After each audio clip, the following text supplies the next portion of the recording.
झेप मराठी, आरसा महाराष्ट्राचा। धुळे तालुक्यातील बेमोसमी पावसाने पिके उद्ध्वस्त,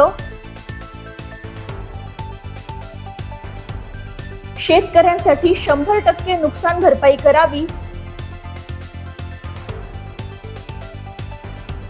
काँग्रेसचे कार्याध्यक्ष कुणाल पाटील यांची मागणी।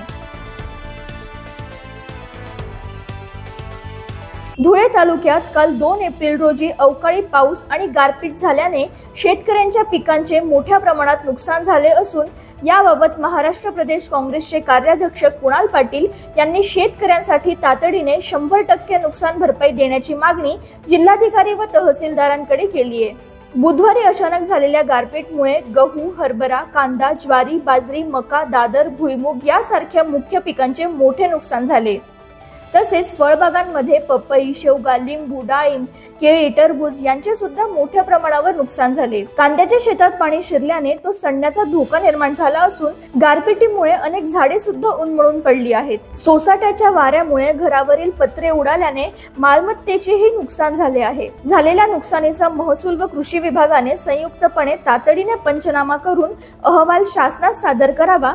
तसेच नुकसानग्रस्त शेतकऱ्यांना सरसकट 100% नुकसान भरपाई देण्यात यावी अशी मागणी काँग्रेसचे कार्याध्यक्ष कुणाल पाटील यांनी जिल्हाधिकारी आणि तहसीलदारांकडे केली आहे।